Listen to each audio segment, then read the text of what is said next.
Marwadi university మంచి భవిష్యత్తు కోసం తెలుగు విద్యార్థులు ఇష్టపడే యూనివర్సిటీ. కాల్ 9059052378 9059052379. తన తాత పాపారాయుడు గారు ఆస్తి తనకు కూడా కావాలంటూ పంచాయతీలో ఫిర్యాదు చేశాడయ్యా.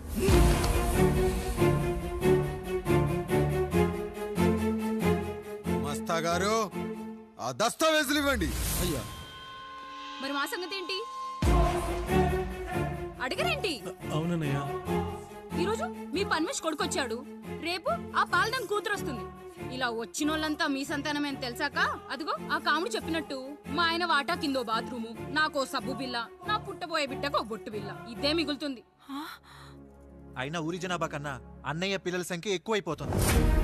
వాళ్ళందరూ ఇంటి మీదకి వచ్చే లోపు మా ఆస్తి మాకు ఇచ్చేస్తే మా బతుకులు మేము బతికేస్తాంగా. అవునన్నయ్య, మా ఆస్తి మాకు కావాలంతే. ఎవరిని పట్టుకుని ఏం మాట్లాడుతున్నారయ్యా? ఉన్నప్పటి నుంచి ఆయన మిమ్మల్ని సాగుతూ ఉన్నారు. ఈరోజు పెరిగి పండయ్యాక మా దారి మేము చూసుకుంటా అనడం న్యాయం కాదయ్యా, న్యాయం కాదు. ఏ ఆయన నీకో కొడుకునిచ్చాడా? వాడి పేరేంటి? ఐఫోనా? ఎరా ఆస్తి కావాలా? 4 బ్రష్లతో తోముకుంటే ఎక్కడ విడిపోతామో అని నా బ్రష్ టూత్ పేస్ట్ నీకు త్యాగం చేసినప్పుడు అప్పుడు అడగాల్సిందిరా అన్నయ్య ఆస్తి కావాలి అని.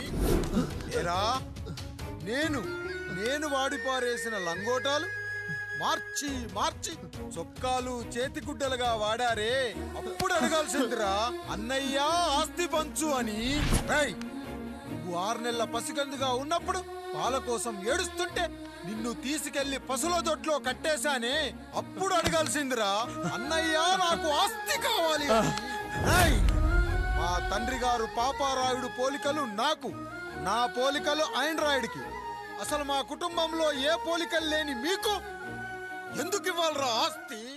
ఆస్తి లేదు, గీస్తి లేదు. Get out, get out, get out, get out, get out అని నేను అనొచ్చు, కానీ అనగలనట్రా? అనలేను. ఎందుకంటే మీరంతా నా తమ్ముళ్ళు, నా చెల్లెళ్ళు. రక్తం తాగిన దోమ కూడా వెళ్ళేటప్పుడు కృతజ్ఞతగా ఏ మలేరియానో టైఫాయిడో వదిలి వెళ్తుంది. కానీ రక్తం పంచుకొని పుట్టిన మీరు ఈ అన్నయ్య కోసం ఆస్తి కూడా వదల్లేకపోతున్నారు కదరా.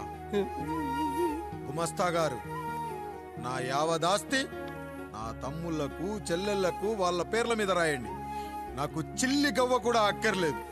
ఇక ఈ ఇంటికి నాకు ఎటువంటి సంబంధం లేదు. లక్ష్మి, సావిత్రి, మీ చీరలు విప్పేయండి. ఇక్కడికి వచ్చేటప్పుడు ఏ చీరలు కట్టుకున్నారో వెళ్ళేటప్పుడు కూడా అదే చీరలు కట్టుకోండి. వెళ్ళిపోదాం. దస్తావేజులు తీసుకురండి.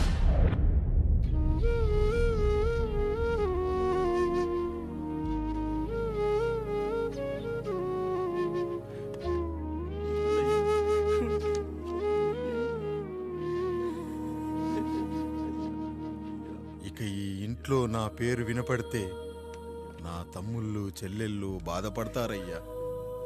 ఈ ఇంట్లోనే కాదు, ఈ దస్తావేజులో కూడా నా పేరు ఉండకూడదు. నేను ఇక్కడ సంతకం పెట్టి వీళ్ళ మనసు నొప్పించలేను. అయ్యా, మొత్తం వదిలేసి మీరెలా బతుకుతారయ్యా? ఎండకు నీడలా, వర్షానికి గొడుగులా నన్ను ఇన్నాళ్ళు కాపాడింది. కష్టాల్లో సుఖాల్లో నాకు తోడుగా నిలిచింది. నా నిజమైన ఆస్తిని, కుటుంబ గౌరవాన్ని కాపాడింది. ఇదేరా నా ఆస్తి, అంతస్తు. ఇదే మా నాన్నగారిచ్చిన లంగోట. బంగారం లాంటి తమ్ముళ్ళే లేనప్పుడు నాకు మాత్రం ఈ బట్టలెందుకురా? వెతికిన దొరకదే రూపం, అరి పిలిచిన పలకదే ప్రాణం. వెతికా నువ్వు నడిచిన దారుల్లో, బ్రతికే నువ్వు విడిచిన శ్వాసల్లో. హో నీడనడిగా, గాలినడిగా, ఎక్కడని నా ప్రాణం. ఏరునడిగా, ఊరునడిగా, ఎందుకని మౌనం? బాధనను విడువనని తడిమినది వెంటపడి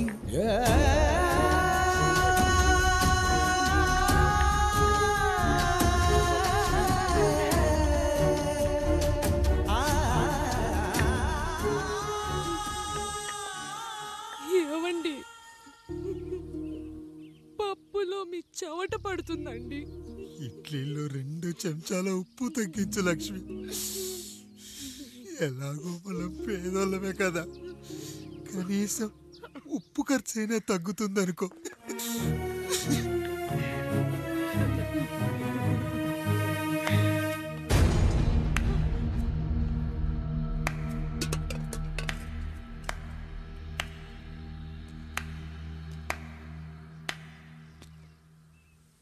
పప్పు రుబ్బుతున్నావా పెదరాయుడు? ఎవడికైనా చేసిన పాపం పండుతుంది అంటారు, నీకు మాత్రం అదిగో అలా పిండయింది. అరే రే రే రే రే, చేతి నిండా భార్యలు, ఇంటి నిండా బంధువులు, బీరువా నిండా డబ్బులు, ఊరి నిండా జనాలు. ఏరి ఎక్కడ ఇంటర్వెల్ ముందు ఇంటర్ చదివే కుర్రాడు ఏదో ఆవేశంగా డైలాగులు చెప్పాడు, సెకండ్ హాఫ్ కు మర్చిపోతాడు అనుకున్నావు కదూ? మర్చిపోవడానికి నువ్వు నాకు ఇచ్చింది అప్పు కాదు, ద్రోహం. అమ్మ వచ్చిన ప్రతిసారి అడిగేవాన్ని, అమ్మా నాన్నెక్కడా అని. నీ గురించి తెలిసాక నీ ముందుకొచ్చా, నీ బ్రతుకుని ఇక్కడి దాకా తీసుకొచ్చా. పిక్చర్ అభి బాకీ హే మేరా పితాజీ. నిన్నిలాగే వదిలేస్తే ఈ ఆండ్రాయిడ్ తో వదలవు. సామ్సంగ్లు, హెచ్టీసీలు, లెనోవాలు అంటూ కనిపారేస్తూ మా అమ్మ లాంటి వాళ్ళ కోసం తిరుగుతూనే ఉంటావు.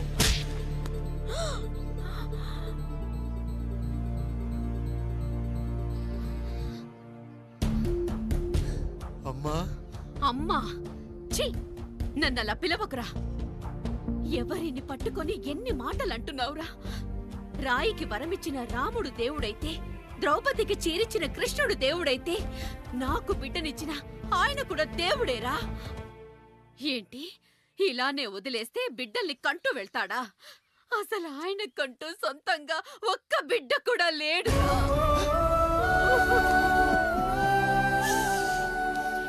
అసలు ఏం జరిగిందో తెలుసా?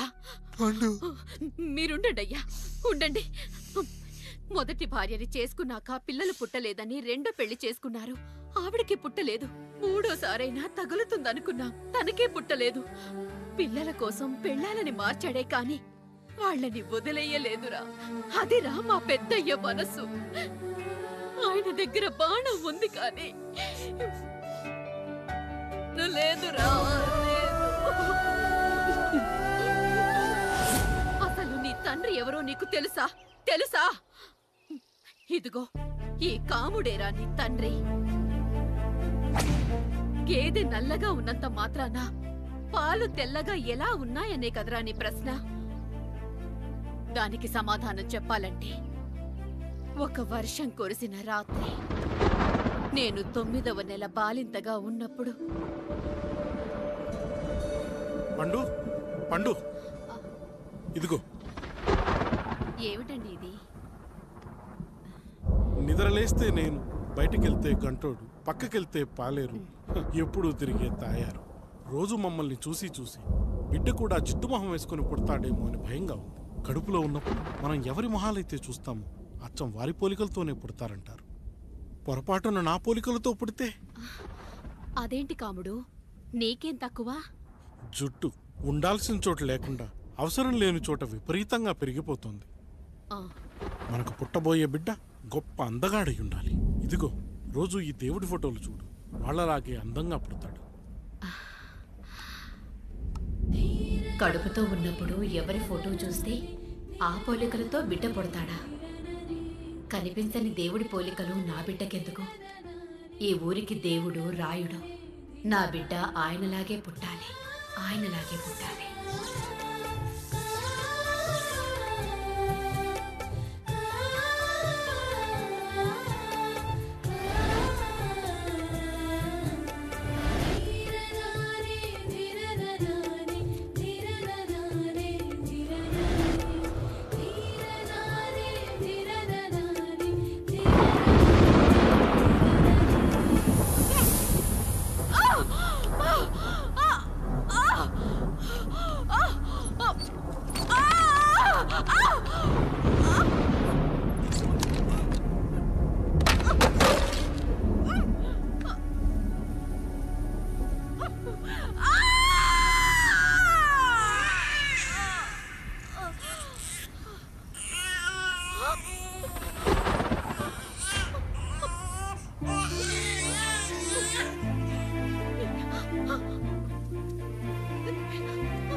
పండు ఇలా వచ్చావు? అయ్యా, తప్పు జరిగిపోయింది పెద్దయ్యా. ఏం జరిగింది? అసలే నువ్వు ఒట్టి మనిషి కూడా కాదు. ఒక్కసారి ఇటు చూడండి అయ్యా.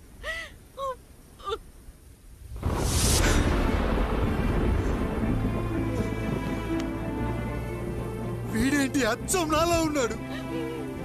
అసలేంటి, ఎందుకు ఇలా జరిగింది?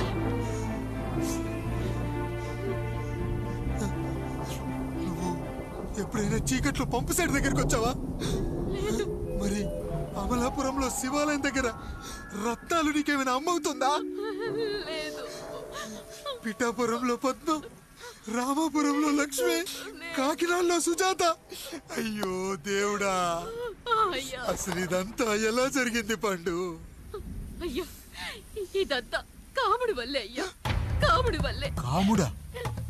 కాముడి కుటుంబానికి నాకు ఏం గుర్తు రావట్లేదే. ఎన్నని గుర్తు పెట్టుకోగలను నేను మాత్రం? అయ్యా, అది కాదయ్యా.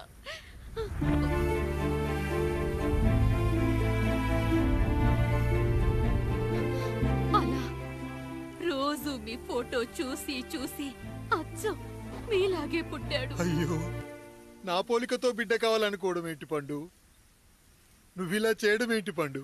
పోలికల కోసం ఫోటోలు ఎందుకు చూసావు పండు?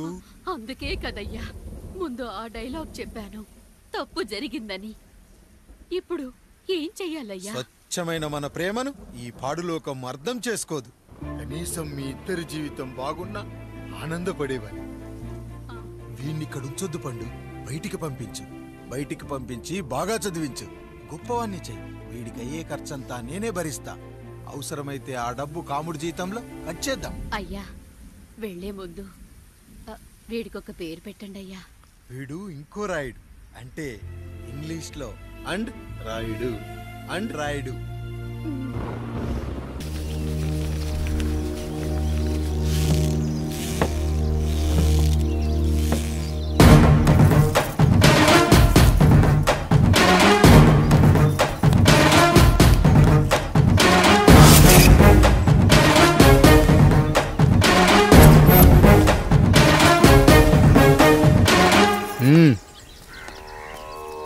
నమస్కారం అయ్యా. అయ్యా, మన ఈరిగాడికి సంవత్సరం క్రితం పెళ్ళయిందయ్యా. మొన్నటిదాకా తాడు బంగారంలో ఉన్న వాళ్ళ జీవితం ఇప్పుడు తాడు ఫ్యాన్లో మారిందయ్యా. తన భర్తకి తల్లిదండ్రులు ఎక్కువయ్యారయ్యా. కట్టుకున్న భార్యకి చీర కొనడం కంటే అమ్మా నాన్నలకు మాత్రం మందులు కొనటమే తన సంతోషం. పొద్దున లేచిన దగ్గర నుంచి తల్లిదండ్రుల పనులు, పెళ్ళ ముద్దు ముచ్చట తీర్చట్లేదని తల్లిదండ్రులను వృద్ధాశ్రమంలో చేరిస్తే తను తన భర్త సంతోషంగా ఉంటామని వీరిగాడి భార్య సావిత్రి రచ్చబండి ఫిర్యాదు చేసిందయ్యా. చూడమ్మా, ప్రతి స్త్రీ జీవితం 3 ఆకులతో ముడిపడి ఉంటుంది. పెళ్లిల్లో మావిడాకులు, శోభనం గదిలో తమలపాకులు, ఆ తర్వాత భర్తతో విడాకులు. మావిడాకులు గుమ్మానికి కట్టొచ్చు, తమలపాకులతో కిల్లీలు కట్టొచ్చు, కానీ విడాకులతో కాపురాలను కట్టలేమమ్మా, కట్టలేం. నన్నేం చేయమంటారు? నాకంటూ కోరికలుండవా?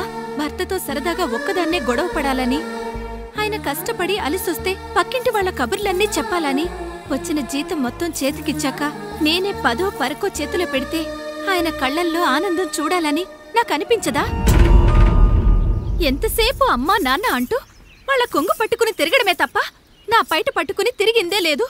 నాకు విడాకులొద్దు, నా భర్త నాకు కావాలి. ఎరా, నీ భార్య చెప్పింది విన్నావుగా, ఏమంటావు? అయ్యా, మీరు నా వైపు కూడా ఆలోచించండి అయ్యా. 9 నెలలు నా తల్లి కష్టపడి కనీ పెంచితే 20 ఏళ్ళు నా తండ్రి నన్ను పోషించాడు. నిన్నగాక మొన్న వచ్చింది. ఇది మమ్మల్ని విడదీయాలంటే ఎలాగయ్యా? నాకు నా పిల్లం కంటే నా తల్లిదండ్రులు ఎక్కువయ్యా. మరి పెళ్ళెందుకు చేసుకున్నావురా? అక్కుల్లో పనికెళ్తుంటే అక్కడ మెస్ భోజనం పడట్లేదయ్యా. ఇలామంటే పని మనిషి అనుకుంటున్నావారా? అసలేమనుకుంటున్నావురా? ఆడదంటే నీకంటే చిన్నదవుతే చెల్లవుతుంది, పెద్దదైతే అక్క అవుతుంది, పెళ్లి చేసుకుంటే భార్య అవుతుంది, ఆ తరువాత తల్లి అవుతుంది. మగాడేముందిరా, ఆఫ్టర్ ఆల్ తండ్రి అవ్వగలడు. మగాడు పురుషుడు అని పలకాలంటే పెద్ద కష్టమేమీ లేదు. కానీ స్త్రీ అని పలకాలంటే నోట్లో కండరాలు, నాలుక అష్టవంకరలు తిరిగి కష్టపడాలరా. స్త్రీ జీవితం కూడా అంతే. మన దేశంలో స్త్రీని గౌరవించడం తరతరాలుగా వస్తున్న సాంప్రదాయం. ఆ సాంప్రదాయం ఎంత గొప్పదంటే జంతువుల్ని కూడా పిల్లి పిల్ల, కుక్క పిల్ల, పంది పిల్ల అంటాం గాని కుక్క పిల్లోడు, పిల్లి పిల్లోడు, పంది పిల్లోడు అని అనమరా. అంత గొప్పదిరా మన సాంప్రదాయం. మీరు ఎన్నైనా చెప్పండి, దాన్ని ఏలుకోవటం నా వల్ల కాదయ్యా. రేయ్, కడుపులో బిడ్డ ఆడపిల్ల అని తెలిసి ఉంచాలా ఊడ్చాలా అని ఆలోచిస్తుంటే పుడతామో చస్తామో తెలియని పరిస్థితుల్లో ఎలాగోలా పుట్టేసి పెరిగేసి ఎదిగేస్తున్న టైంలో తను పుట్టింది తన కోసం కాదు, ఎక్కడో పుట్టిన ఏదో కోసం అన్న విషయం తెలిసాక అమ్మ నాన్న కలిసి 1 కిలో లడ్డూలు 1 కిలో చెగోడీలు పెట్టి దున్నపోతు లాంటి ఓ పెళ్లి కొడుకును తీసుకొచ్చి తల దించుకొని పెళ్లిలో కళ్ళు దించుకొని శోభన గదిలో పడుకుంటే గుండెల మీద తాలి బరువు, శరీరం మీద వాడి బరువు మోసి మోసి వాడు వేసిన విత్తనాన్ని 9 నెలలు మోసి మోసి ఓ పండంటు బిడ్డకు జన్మనిచ్చి ప్రతిరోజు కోడి కంటే ముందే నిద్రలేచి నుదిటిన బొట్టు పెట్టి వాకిట్లో ముగ్గు పెట్టి స్టవ్ మీద గిన్నె పెట్టి అందులో పాలు మరగబెట్టి కాఫీ పొడి టీ పొడి కలిపి పెట్టి పిల్లల నోటికి తిండి పెట్టి వాళ్ళను బడికి ఎల్లగొట్టి నిన్ను ఆఫీస్ కు తరిమి కొట్టి ఒక చేత రిమోట్ మరో చేత కత్తిపీట పట్టుకొని ఛానల్స్ మార్చి మార్చి కూరగాయలు తరిగి 11 గంటలకు మా ఊరి వంట 12 గంటలకు స్టార్ మహిళ చూస్తూ వీటి మధ్యలో వంట చేస్తూ కూరెక్కడ మాడిపోతుందో అన్న టెన్షన్ లో బ్రేక్ మధ్యలో అత్తగారికి అన్నం పెట్టి ఉద్దమందారం, ఆడదే ఆధారం, మనసు మమత, గోకులంలో సీత, స్వాతి చినుకులు అంటూ పగలు రాత్రి తేడా లేకుండా సీరియల్లో సమస్యల్ని తన సమస్యలుగా భావించి బరువెక్కిన గుండెతో అలిసొచ్చిన భర్తకు గుప్పెడంత మాడిపోయిన ఉప్మా పెట్టి అప్పుడు తిని పడుకుంటుందిరా. అదిరా ఆడదంటే. అలాంటి నీ భార్యను వదిలేస్తానంటావా? Bloody fool!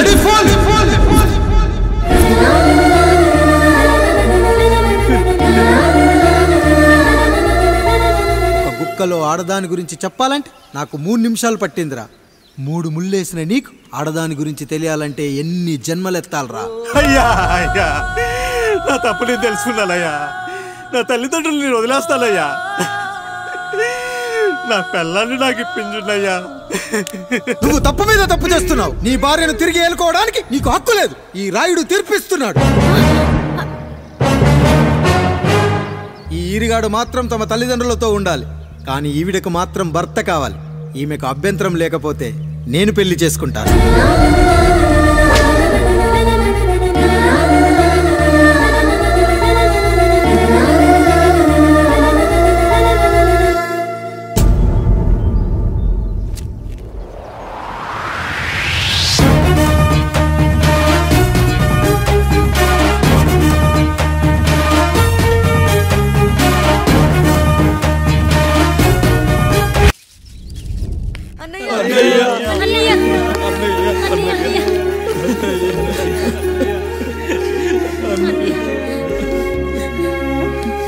రాత్రి చాలా భయం వేసిందన్నయ్య. ఇప్పుడు మమ్మల్ని వదిలి వెళ్ళకన్నయ్యా. రాత్రే కదరా మనం అందరం కలిసి పడుకున్నాం. ఎప్పుడో రాత్రి చూసామన్నయ్య. నిన్ను చూడకుండా 1 అరగంట కూడా ఉండలేకపోతున్నా. నిన్ను చూసి చాలా రోజులైనట్టుంది అన్నయ్య. రాత్రంతా ఎక్కడికి వెళ్ళావన్నయ్య? అసలు ఎక్కడికి వెళ్ళారండి?